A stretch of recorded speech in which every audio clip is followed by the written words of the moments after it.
Welcome to my channel mga kananay. So ayun nga, ang birthday ng aking biyanan na si Mama Marilu. So ayun guys, wala siyang kaalam-alam.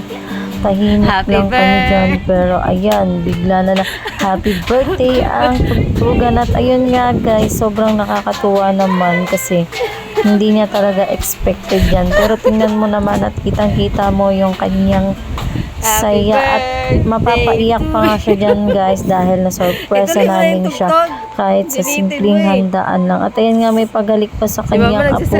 So ayun nga, nakaka-touch ng sobra. Bali guys, sobrang hindi niya talaga expected na may pa-surprise kami sa kanya. Pakik lang yan guys, pero tingnan mo naman, sobrang tuwang-tuwa siya dyan dahil nga birthday niya today. So ayun nga guys, happy naman talaga ang may birthday. Ayan, nagkakantahan pa kami dyan at ayan, nagbibiroan kami kasi tawang-tawa nga kami dahil hindi niya talaga alam yan guys dahil tahimik lang kami. Tapos bigla na lang gano'n na may tugtugan at kakanta ng bigla-bigla sa kanyan.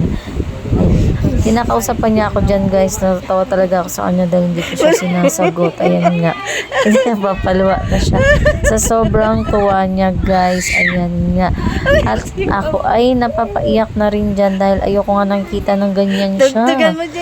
Sa sobrang tuwa ba ng nakikita niya at naranasan niya na masurpresa ulit kahit sa simple lang na paraan. So ayun nga, thankful din kami dahil napakabuti niyang tao sa amin, napakabuti niyang nanay.